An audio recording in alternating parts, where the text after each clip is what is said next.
भोले की फौज करेगी मौज। जय बालाजी पैकेज टूरिज्म यात्रा लेकर आए हैं अमरनाथ, कश्मीर और मां वैष्णो देवी की यात्रा।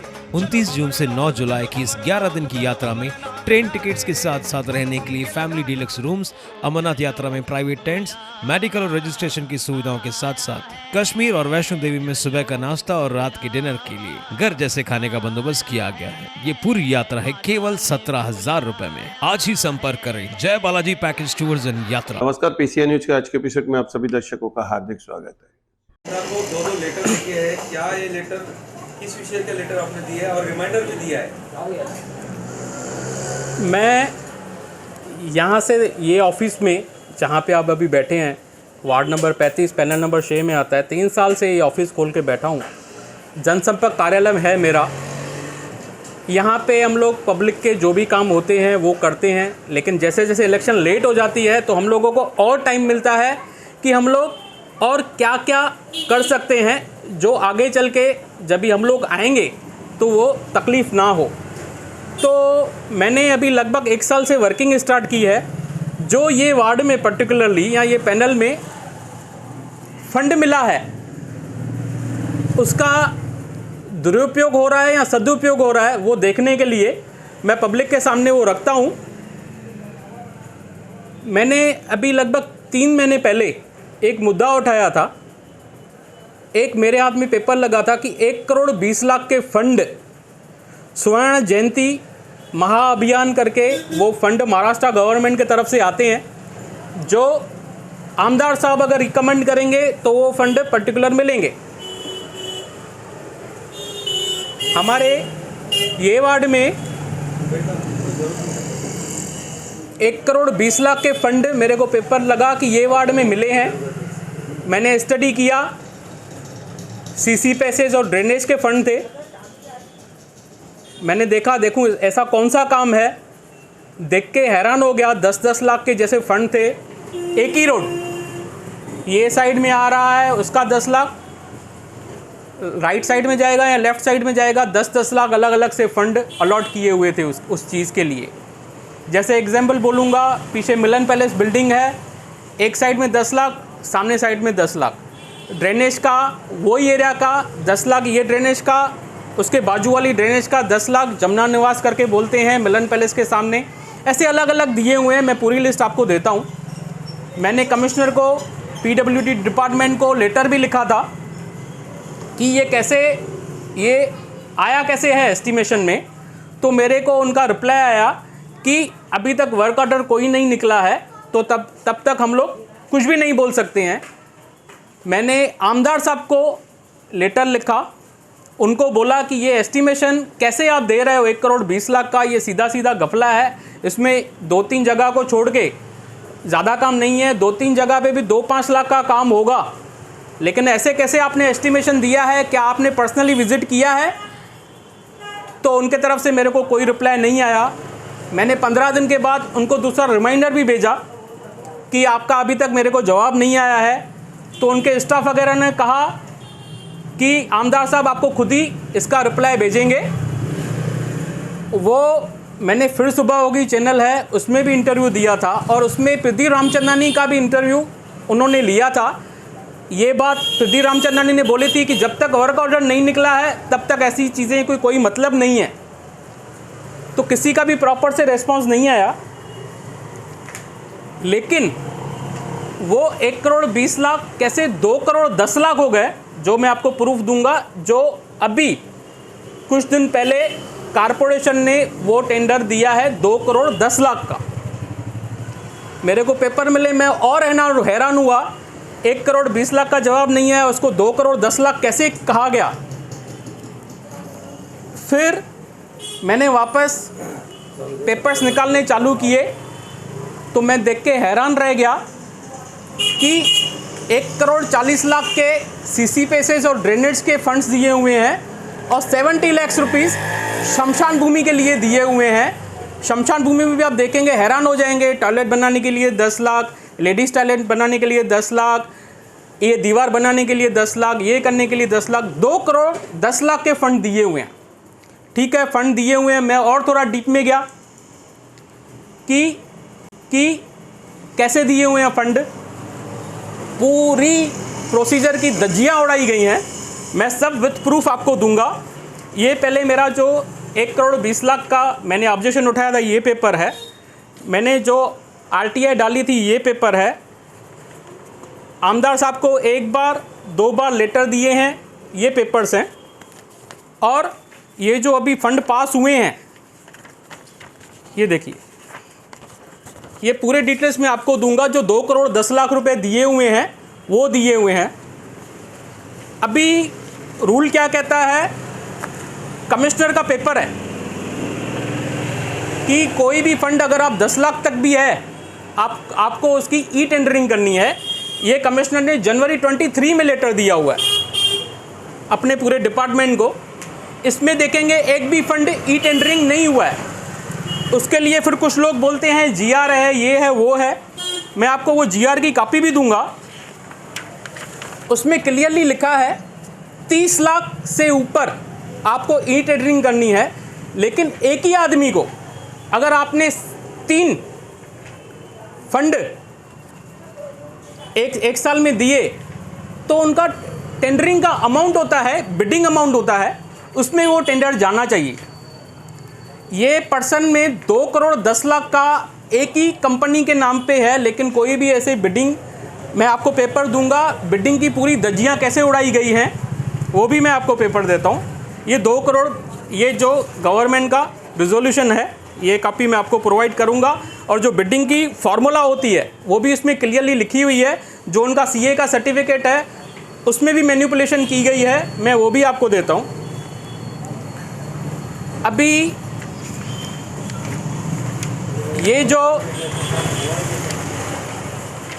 इनका CA का सर्टिफिकेट है, इनके CA के सर्टिफिकेट से इनको 25.5 लाख के काम मिलने चाहिए। इनके CA के सर्टिफिकेट के हिसाब से 25.5 लाख के मिलने चाहिए। ये CA का इनका सर्टिफिकेट है, ये क्लियरली लिखा हुआ है 25.5 लाख के काम मिलने चाहिए, लेकिन 2 करोड़ 10 लाख के काम दिए हैं। और इंटरेस्टिंग बात, ये जो 25.5 लाख भी लगाया है ना, उसकी जो उन्होंने फार्मूला लगाई है, और जो गवर्नमेंट के GR के हिसाब से फार्मूला है, मैंने वो भी कैलकुलेशन किया है। गवर्नमेंट के GR के हिसाब से जो फार्मूला है, इनको माइनस में फंड है, मतलब इनको कोई टेंडर मिलना ही नहीं चाहिए, ऐसा क्लियरली इसमें कहा गया है। फिर भी अगर उनके CA की फार्मूला को हम लोग माने, जो एकदम रॉन्ग है, मैं उनके लिए CA की जो काउंसिल है, मैं वहाँ पे उनकी कंप्लेंट भी करने वाला हूँ कि ऐसे कैसे आप CA का अपने सर्टिफिकेट दिया है। तो ये 25.5 लाख का उन्होंने खुद क्लियर दिखाया है, और उसको 2 करोड़ 10 लाख का दिया है। ठीक है, मैं और डिटेल में, क्या ऐसी कौन सी कंपनी है जिसको इतना फंड मिल गया। और जगह फंड देते हैं, ऊपर ऑडिट डिपार्टमेंट होता है, स्क्रूटनी होती है, जो पेपर्स की स्क्रूटनी करते हैं, मतलब उनका भी ध्यान इधर नहीं गया है, या तो वो मैनेज हो गए, ऐसे उनको फंड दिया गया है। मैं और डीप में गया, फंड किसको मिला है, तो मैं थोड़ा हैरान रह गया। ये फंड मिला है लाइफ स्पार्क कंस्ट्रक्शन कंपनी है, लाइफ स्पार्क कंस्ट्रक्शन। आपने भी पता है, इसका नाम सुना है, नहीं सुना है।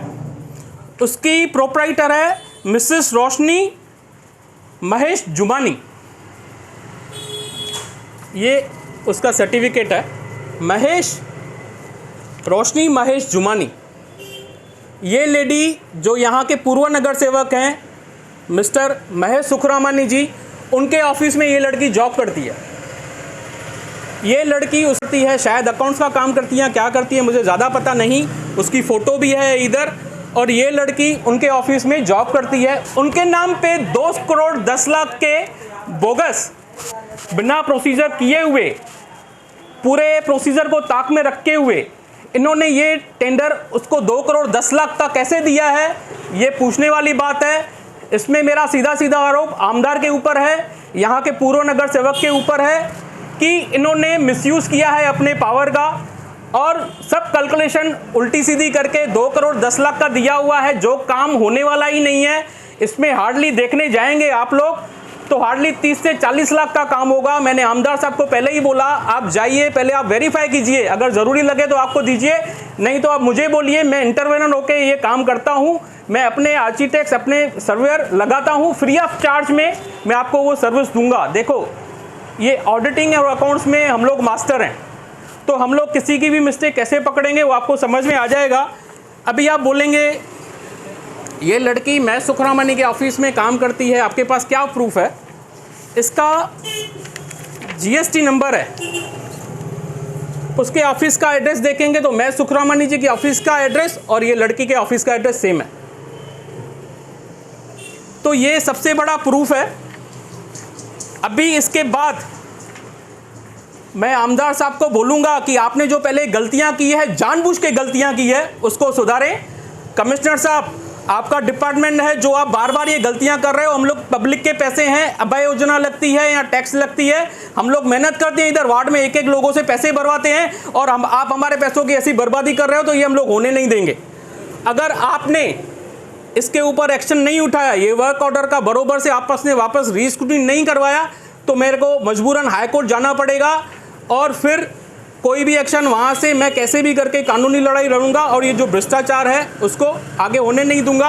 और ये जो लेडी है जो मैं सुखरामनी जी के ऑफिस में काम करती है, मैं पूछना चाहूँगा, क्या उनको पता है कि आपके नाम पे ये सब बातें हो रही हैं कि आपसे सिर्फ जिधर साइन लिया होता है वैसे लेते हैं, कि आपको जानबूझ के फंसाया जा रहा है? आपको ध्यान देना चाहिए। आपने एफिडेविट फाइल किया है, एफिडेविट में आपने क्लियर लिखा है कि इसमें कुछ भी गलत होगा, क्या होगा तो मेरे ऊपर कानूनी प्रक्रिया होनी चाहिए। ये पूरा का पूरा गलत है। आपको एफिडेविट का मतलब मालूम नहीं है, आपके ऊपर कौन कौन सी क्रिमिनल धाराएं लग सकती हैं, और ये गवर्नमेंट पैसों का आप मिसयूज़ कर रहे हो, गवर्नमेंट पेपर्स का मिसयूज़ कर रहे हो। आपको शायद पता नहीं है, तो आप जिनके ऑफिस में काम करती हैं पहले उनसे पूछ लें कि इसका इफेक्ट क्या होगा। और जो CA लोग सर्टिफिकेट ऐसे बना के देते हैं, मेरा उनके ऊपर भी आरोप है कि आप भी पहले एक बार चेक करें। और सबसे बड़ा जो है ऑडिट डिपार्टमेंट, जो कारपोरेशन का ऑडिट डिपार्टमेंट है, जो स्क्रूटनी डिपार्टमेंट है, जो टेंडर अलॉट करते हैं, उनकी जिम्मेदारी है कि ये पर्सन एलिजिबल है कि नहीं है, वो बिल्कुल भी नहीं पता। और मैं बात करना चाहूँगा, जो 10 लाख के अंदर अगर बोलेंगे कोई कि वो टेंडरिंग नहीं होती है, तो कल्याण म्यूनसिपल और भिवंडी म्यूनसिपल के मेरे पास पूरे पेपर्स अवेलेबल हैं, जहाँ पे 5 लाख के 4 लाख के भी उन्होंने काम टेंडरिंग में किए हुए हैं। वो पूरा आपको मार्किंग दिया हुआ है। वापस कमिश्नर साहब से मैं वापस कम्युनिकेशन कल से करूंगा, आमदार साहब से कम्युनिकेशन करूंगा। मेरा तो ऐसा भी बोलना है, आमदार साहब को शायद अभी इलेक्शन लड़ना नहीं है, इसके लिए वो ऐसे सब बातें कर रहे हैं, ऐसे लोगों को सपोर्ट कर रहे हैं जैसे मैक्सिमम से मैक्सिमम फंड्स का दुरुपयोग कर सकें। 2 बार 3 बार मेरे पर्सन बार बार जाए, हमारे को कोई रिप्लाई नहीं मिलता है, और वो अपनी मनमानी ऐसे बड़ा चढ़ा के दिखाते हैं। तूने 1 करोड़ 20 लाख का किया था, चलो हम लोग उसको 2-10 बना दिया, अभी चाहे तू क्या कर सकता है बताओ। तो मेरा आपसे यही कहना है, आप भी ये बात में मेरी सपोर्ट करें, आगे आएँ और ऐसे लोगों का पर्दाफाश करें। शमशान भूमि में जो काम इन्होंने 70 लाख के दिए हैं, उसमें जहाँ पे डेड बॉडी को सुलाते हैं उसके लिए प्लेटफॉर्म बनाना, उसके लिए 10 लाख रुपए, सिटिंग अरेंजमेंट का 10 लाख रुपए, सिटिंग अरेंजमेंट आपको पता है शमशान भूमि में कितनी रहती है, उसके लिए 10 लाख रुपए, शमशान भूमि का इंटरनल लोड उसके लिए 10 लाख रुपए, गार्डन, शमशान भूमि में जो गार्डन बनेगा उसके लिए 10 लाख रुपए। पहले तो मैं आपको बता दूं, गवर्नमेंट का जो GR बोलता है, अगर आपको किसी भी एक चीज़ के लिए फ़ंड देना है तो आप एक ही फ़ंड दे सकते हैं। 10-10 लाख का मतलब क्या हुआ कि ये टेंडरिंग प्रोसेस में नहीं जाए, ऐसे इन्होंने मैनिपुलेशन किया है। टेंडरिंग में जाएगा, कोई भी अपनी बिडिंग करेगा, तो ये काम 2 नंबर शमशान भूमि के हैं, जो उन्होंने में उल्लासनगर 3 लिखा है, सब चीज़ों पे उल्लासनगर 3 लिखा है, जहाँ पे इन्होंने मिस्टेक किया। मैं बोलना चाहूँगा, क्या ये लोग मरे हुए लोगों का भी पैसा खाएंगे? उनको भी नहीं छोड़ेंगे। शमशान भूमि में 70 लाख की कोई ज़रूरत ही नहीं है, 10 लाख गार्डन के लिए, 10 लाख उसके लिए। ये तो वैसा ही हुआ, राम राम जपना, मुर्दों का माल अपना। पराया माल तो अपना कर चुके हैं, लेकिन मुर्दों का भी माल नहीं छोड़ते हैं। न जाने ये लोग किधर जाके हिसाब देंगे, ये इनको मैं ये बात CM साहब को, देवेंद्र फडणवीस साहब को, सबको ये मैं चीज़ों के लिए लेटर लिखूंगा। मैंने पहले भी कुछ कम्युनिकेशन की है, मेरे को रिस्पांस आता है, लेकिन ऐसी बातें उल्लासनगर में हो रही हैं, ये हमारे लिए बहुत शर्मनाक बात है। आपने 2 नंबर शमशान भूमि में जाके देखा है, इसकी जरूरत है पूरी उधर? देखिए, हम लोग जिस सोशल वर्क में हैं, आए दिन जाना होता है शमशान भूमि में। आप लोग भी गए हो, आपको लगता है कि इतनी ज़रूरत है वहाँ पे फंड की?